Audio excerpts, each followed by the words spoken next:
म्हणजे ज्याच्यावर FIR झाले की पेपर त्यांनी अनेक वेळा फोडले गेले अशा देवीदास अमरसिंग जारवाल असं नाव आहे, त्याची बायको आता तलाठी झाली, तो स्वतः सुद्धा तलाठी झाले, त्याच्यावर FIR झाले, त्याचं नाव तलाठीमध्ये आलं। ईडीच्या कारवाईनंतर आमदार रोहित पवार यांनी घेतलेली पत्रकार परिषद सध्या चर्चेत आहे। याचं कारण म्हणजे या पत्रकार परिषदेत रोहित पवार यांनी सरकारवर अनेक घोटाळ्यांचा आरोप करत पुराव्यांचा गठ्ठा सादर केला। यावेळी त्यांनी तलाठी भरती प्रक्रियेत मोठा घोटाळा झाल्याचा आरोप करत काही उदाहरणच दिली। एवढंच नाही तर त्यांनी आता सरकारला आव्हानही दिलंय। पेपर फोडणारा आरोपी हा एक पोलीस अधिकारी आहे असं निदर्शनास आलेलं आहे।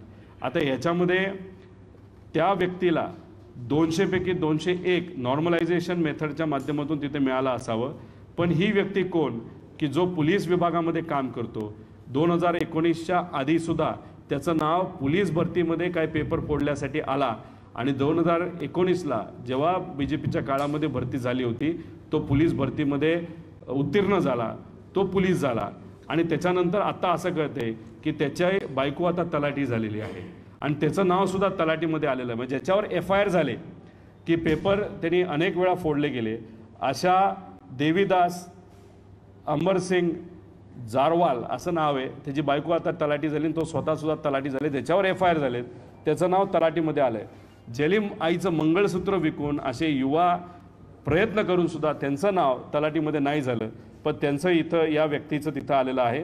FIR अनेक झालेले आहेत, त्याचा अभ्यास राज्य सरकारने केलेला नाही, तो करावा असं आमच्या सगळ्यांचं मत आहे। एकच कुटुंबातले विद्यार्थ्यांना सारखे मार्क मिळाले आणि ते उत्तीर्ण झालेले आहेत। त्याच्याचबरोबर आपण जर बघितलं तर काही अधिकारी असे आहेत की जे TCS मध्ये काम करतात आणि त्यांच्या कुटुंबातील लोक हे आता तलाठी झालेले आहेत आणि याच्याबद्दल जर तुम्ही खोलात गेला तर अनेक FIR आपल्याला मिळतील आणि अनेक चांगल्या पत्रकारांनी त्याच्यामध्ये कव्हरिंग केलेलं आहे। मागे गेला तर FIRची कॉपीसुद्धा आम्ही जोडलेली आहे।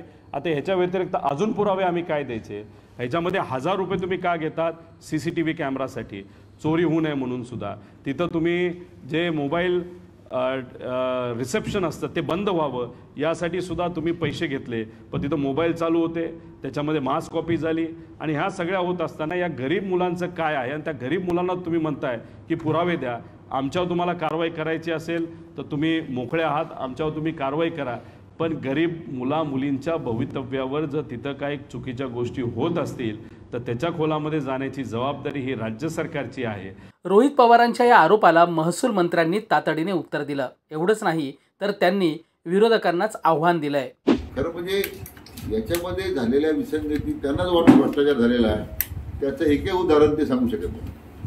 फक्त विरोधकांना विरोध करायचा, आमच्या तरुण पिढीच्या त्या ठिकाणी जे उमेदवार परीक्षेला बसले त्यांना बुद्धिभेद करायचा। आता 5000 जागेसाठी साधारण 8.5 लाख मुलं बसले, आपण काय अपेक्षा करणार? आज त्या 5000 प्रक्रिया थांबवली, जे मला गुणवत्ते आधी झाले त्यांच्यावर आपण अन्याय करणार? सरकार कोणत्याही चौकशीला तयार आहे। म्हणजे आमची तर काही विरोधी पक्ष नेते वडेट्टीवारांनी आरोप केला, श्वेतपत्रिका काढा, मी म्हटलं विजय भाऊचीच कमिटी नेमा, आमची काय हरकत नाही। इतकी पारदर्शकता आहे। आज रोहित पवार आरोप करत असतील, सुप्रिया सुळे करत असतील, श्वेतपत्रिका काढा, सरकारची काहीच अर्थ नाही आहे। म्हणजे आमची तलाठी भरती प्रक्रियेची श्वेतपत्रिका आम्ही काढू, पुण्याच्या लवासा जमिनीमध्ये झालेल्या घोटाळ्याची श्वेतपत्रिका आम्ही काढू, पुण्याच्या अनेक जमिनी बिल्डर कशा गेल्या त्याची श्वेतपत्रिका आम्ही काढायला तयार। रोहित पवारांनी आता थेट मुख्यमंत्र्यांना आवाहन केलंय। मुख्यमंत्री याबाबतची चौकशी करतील का ते पाहावं लागेल, पण पुढच्या काळात रोहित पवार त्यांच्याकडे असलेल्या पुराव्यांच्या आधारे काही कायदेशीर लढाई उभी करतात का ते पाहणं महत्त्वाचं ठरणार आहे। तुम्हाला याबद्दल काय वाटतं ते कॉमेंट बॉक्समध्ये नक्की लिहा। व्हिडिओ पाहिल्याबद्दल धन्यवाद।